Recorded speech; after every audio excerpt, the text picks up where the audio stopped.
Le recordaba acá a Domingo Cavallo que cuando yo estaba en ámbito financiero y él estaba en el Ministerio de Economía, una de las dificultades que teníamos en el diario, que el diario tenía un gran atractivo porque siempre hablábamos del dólar, porque el dólar se movía, subía, no bajaba casi nunca, etcétera, y después vivió toda una especie de siesta durante la administración tuya.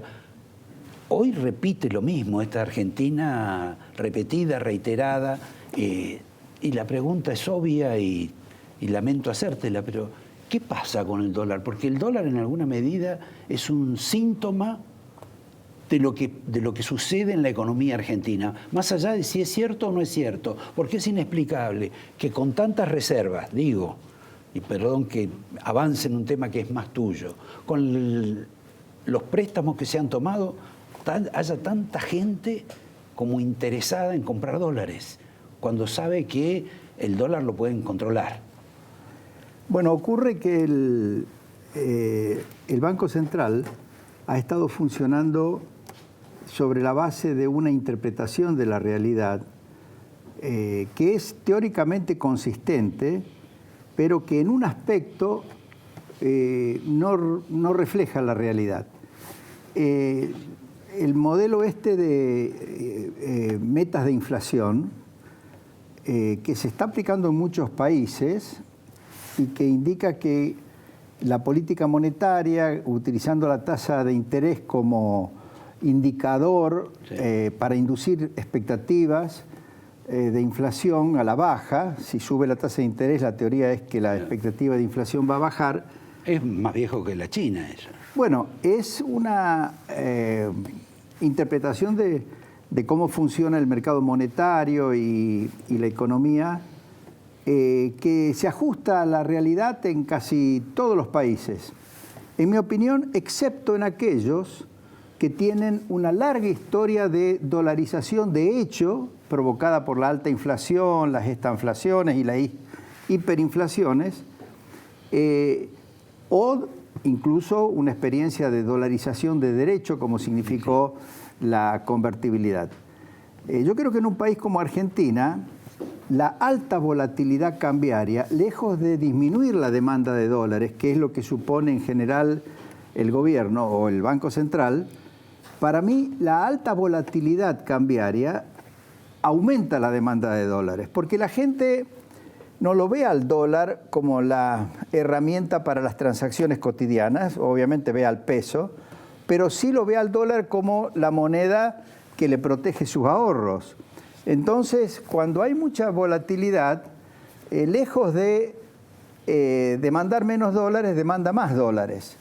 Ahora, yo creo que el Banco Central o el gobierno, no sé bien quién lo decidió, advirtió este problema y entonces decidió que van a seguir con metas de inflación, que van a seguir manejando la tasa de interés, pero que también van a prestar atención a qué pasa con el dólar y van a tratar de evitar la volatilidad. A ponerlo, digamos, entre dos bandas. Entre dos bandas, que es lo que hacen muchísimos países. O sea, nada que ver con lo que te decían de que tenía la posibilidad de la libertad de comprar y vender y que el mercado decidía cómo era el precio. La posibilidad de comprar y vender va a existir siempre, sí, mientras no haya al precio que ellos quieran.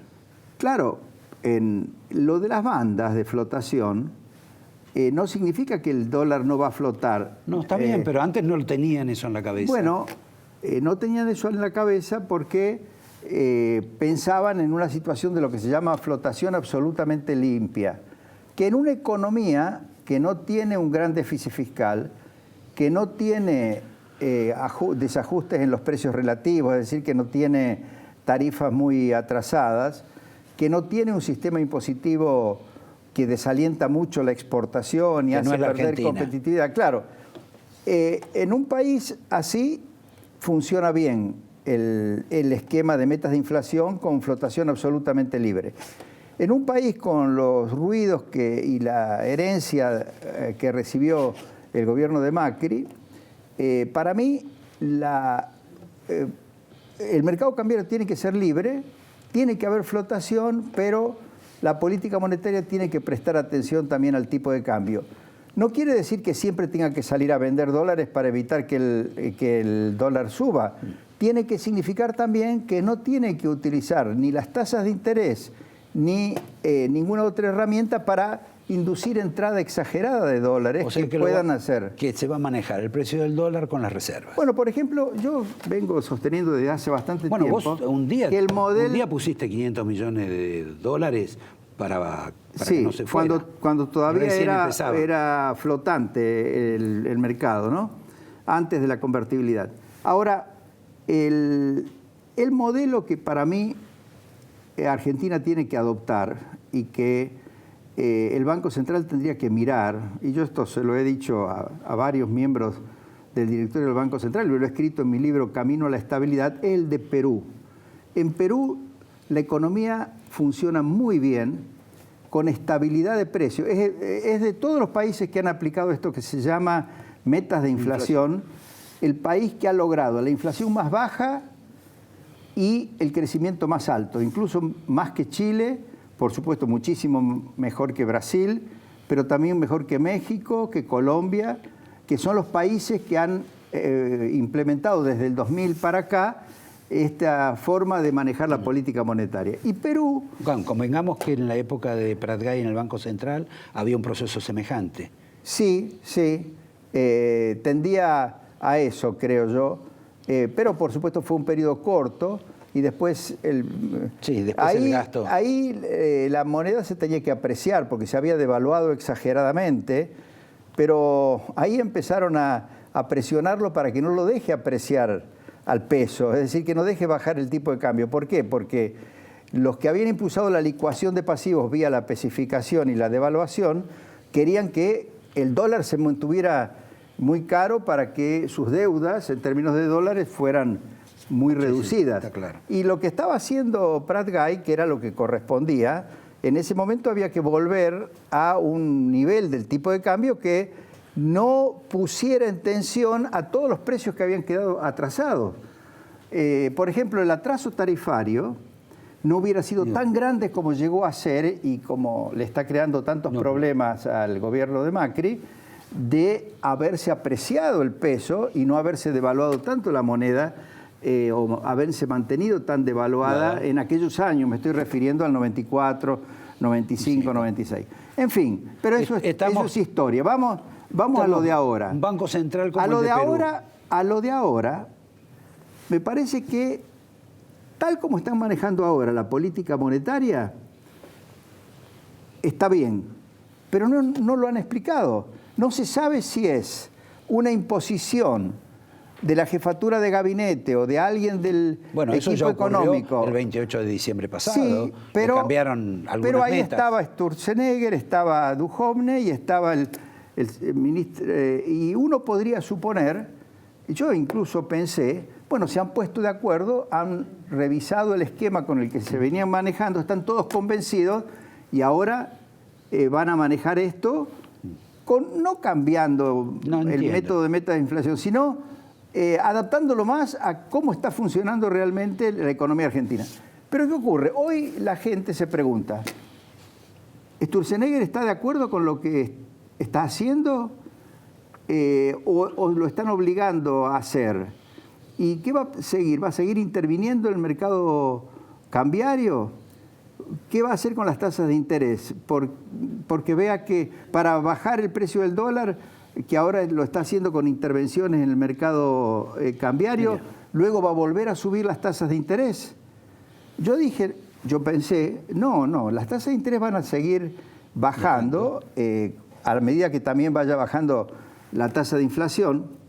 Pero, por ejemplo, hoy apareció, o el viernes creo que fue, apareció una noticia que no ha salido en los diarios, pero el Ministerio de Finanzas colocó letras a 182 días a una tasa más alta que lo que estaban las tasas del EVAX, más o menos para los mismos vencimientos.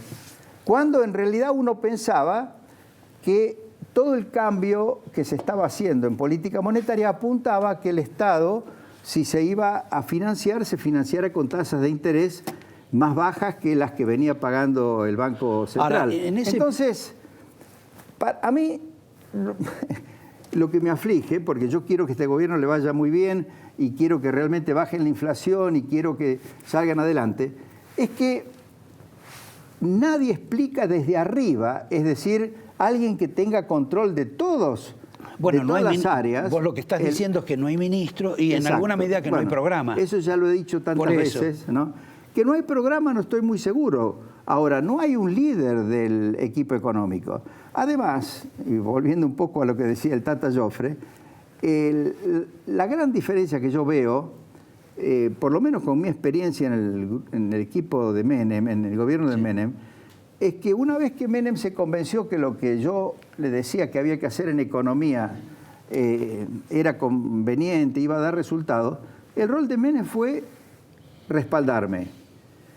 Y me dejó total libertad para formar el equipo económico con gente que había trabajado con vos. Había trabajado, que además me respetaba intelectualmente y yo los respetaba a ellos. Y discutíamos y no siempre estábamos 100% de acuerdo, pero finalmente cuando los que yo no estaban de acuerdo, me parece que no les iba bien con vos. No, sí, yo tenía que convencerlos, claro. Porque a nadie que sea una persona que se aprecia a sí mismo va a hacer algo de lo cual no está convencido. Y a veces me convencían a mí. Muchas veces también me convencían a mí de prejuicios que yo tenía. Yo soy un poco apresurado para tomar decisiones. O sea que para mí lo que falta es un equipo económico. Ahora, vos sabés... Por ejemplo, el hecho que digan que Sturzenegger no forma parte del equipo económico y que hagan esta ficción de que Sturzenegger es un poder banco independiente. Y en un país como Argentina, ¿cómo no va a formar parte el presidente del Banco Central de un equipo en el cual discutan cómo van a armonizar las distintas piezas de la política económica? Que los muchachos que están en el Banco Central son un poquito diferentes a los muchachos que están en las otras áreas de economía, ¿no? En algún sentido. Digamos, no son... Pero en general todos tienen buena formación profesional. De eso no cabe digamos, duda. Sturzenegger obviamente es desde el punto de vista académico, es el que tiene una formación más brillante, digamos. Pero yo creo que todos son profesionalmente muy buenos. Por lo tanto, un diálogo entre ellos tendría que ser un diálogo constructivo y una vez que llegan a una conclusión, todos tienen que remar en la misma dirección. Pero para asegurar eso, no se les pueden imponer formas de actuar y de pensar de las cuales no estén convencidos y en las que no hayan participado en la discusión. Y tienen que ser, en definitiva, si alguien toma la decisión final, tiene que haber un respeto, no solo político, sino también intelectual hacia el que toma la decisión final y le dice, tienen que hacer esto otro. Ahora, vos sabés que vos, en alguna medida, sos el culpable de que no haya un ministro de Economía como el que vos querés. Porque Macri dice, primero, que él es el ministro de Economía. Bueno, también lo mismo decía Kirchner. Bueno, pero en este caso estamos hablando no de finados, sino de y que además, ¿por qué él no quiere tener un ministro de Economía como fue Cavallo? Bueno, eso lo dijo una vez. Después le escuché que ¿Se rectificó? Dijo, no quiero tener un Cavallo, no quiero tener un Labaña, no quiero tener un... lo mencionó también al autor del Plan Austral, a Zurruil. A Zurruil. No sé, quizás lo dijo para decir, no es que no quiero tener un Cavallo, sino no quiero tener un ministro de Economía que sea líder del equipo económico. Creo que ese es un gran error de él. Si algún día él me preguntara, ¿qué me recomendás? Y yo le dije, pero escucha, por de pronto, designá un ministro de Economía, pone a todos como miembros del equipo económico, asegúrate que formen parte del equipo y que tengan ganas de trabajar uno con el otro, que no se tengan antipatía, que no anden... Bueno, pero el gobierno dice que todo es un gran equipo y lo que uno está observando es que hay como ciertas internas manifiestas dentro de la administración. Si realmente... Pasa en todos los gobiernos también. Sí, pero a mí me parece que el hecho de que no se sepa bien quién toma las decisiones finales no es bueno. Y sobre todo que quien tome las decisiones finales no sea él el que tenga la responsabilidad de explicar cómo se armonizan los distintos componentes de una política económica, ¿no? Como estamos, siempre nos demoramos. Hay dos Además, quiero aclarar, sí. Yo quiero que este gobierno le vaya muy bien. Ya lo dijiste, ¿no? Antes. Sí. No, porque mucha gente dice, ¿por qué venís a criticar? No es una crítica, es además, mucha gente le está diciendo lo mismo, o sea, no soy muy original en esto. Para ser breve, hay dos preguntas por lo menos que quiero salvar. Una, hay una pauta de 15% de inflación en la cual uno parece no creer demasiado y una pauta de crecimiento del 3,5%. ¿Ninguna de las dos te parece a vos que se va a cumplir o sí? Bueno, yo creo que se podrían llegar a cumplir. No quiero predecir que no se van a cumplir, pero obviamente que no es tan fácil. Y segundo, el gobierno está tomando demasiados riesgos en esto de depender tanto de que nos sigan prestando en momentos en que el mundo está, digamos, tampoco nadie sabe bien cómo va a ser el curso de la economía mundial. Hay cosas que sorprenden. Por ejemplo, mientras Estados Unidos sube las tasas de interés, a su vez baja el precio del dólar en el mundo. Eso es algo que significa... Menos en la Argentina. Bueno, me refiero con respecto a las otras monedas fuertes, ¿no? Y hay una serie de cosas que son... digamos, que hay también mucha incertidumbre, así como hay incertidumbre respecto a cuál es la verdadera política monetaria y macroeconómica en la Argentina, hay mucha incertidumbre respecto de lo que va a pasar en el mundo. Entonces, cuando hay tanta incertidumbre, sobre todo afuera, uno tiene que ser lo más prudente posible. Además, esto del endeudamiento, si nos estuviéramos endeudando como se está endeudando el país, para eliminar los impuestos distorsivos, esos impuestos que crean un sesgo antiexportador, que encarecen los costos de producción y que impiden a las empresas pequeñas y medianas y también a las grandes exportar, yo diría que no sería tan inconveniente, porque uno dice, ahí sí el endeudamiento es para corregir una distorsión que al ser removida va a permitir que la producción exportable y las exportaciones aumenten y aumente la competitividad del país y aumente los ingresos de una manera sostenible. Pero si nos endeudamos mucho porque nos demoramos demasiado en hacer los ajustes del gasto público, yo no soy de los que piensan que se pueden hacer esos ajustes de los que hablan algunos colegas que exageran mucho, pero obviamente que uno tiene que ver que se están moviendo en la dirección, que se están moviendo. Yo creo que Duhovne tiene toda la intención de controlar el crecimiento del gasto, pero se lo ve como no suficientemente apoyado. Nosotros cuando estábamos ajustando el gasto y, por ejemplo, teníamos que tomar decisiones muy difíciles, Menem, él salía a apoyar y él le explicaba a la gente por qué teníamos que hacer esas cosas que implicaban costos, obviamente.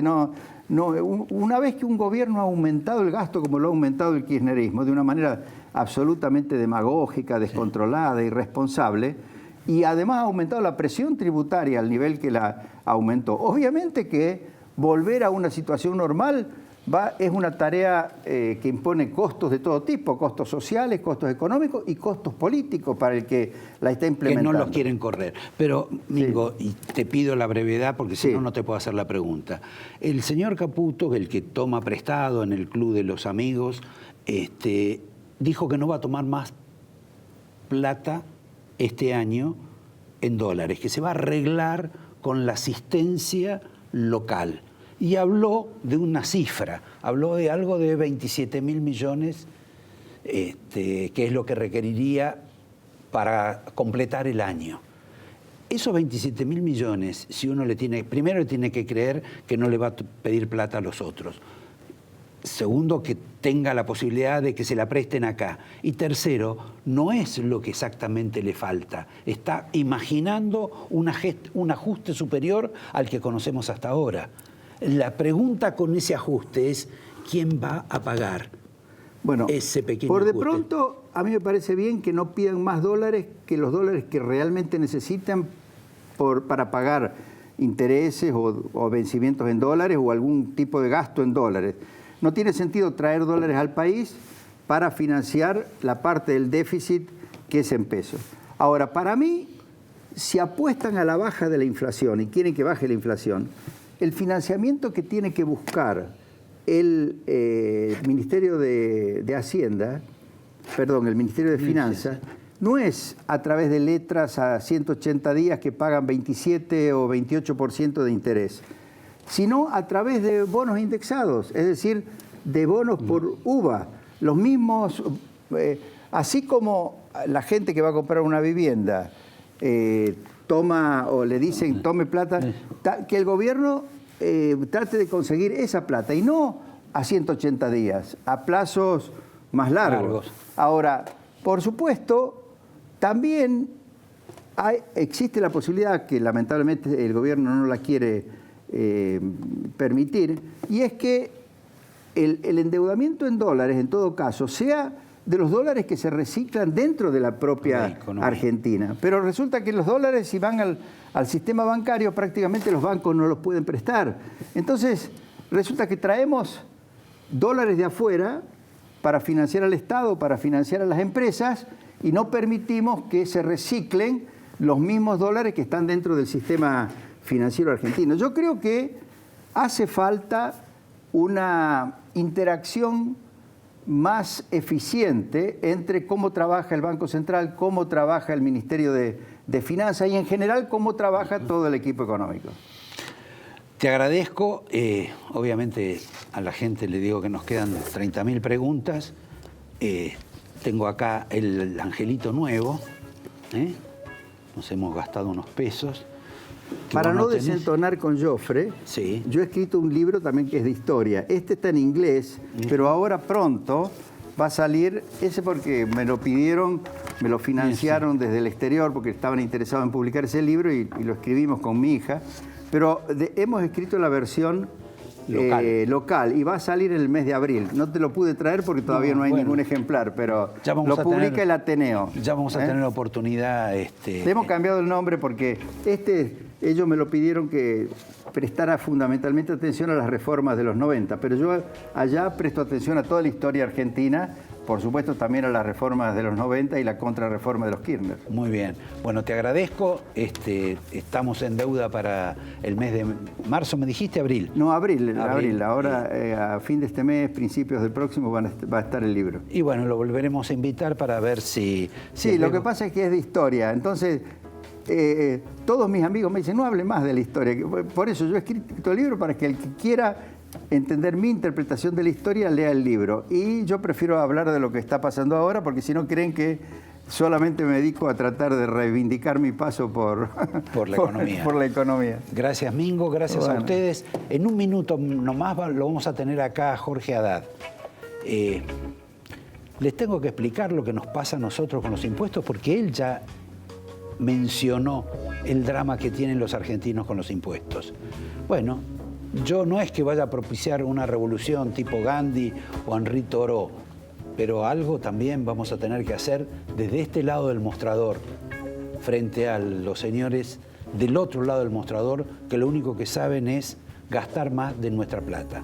En un minuto con un especialista, Jorge Haddad. Gracias.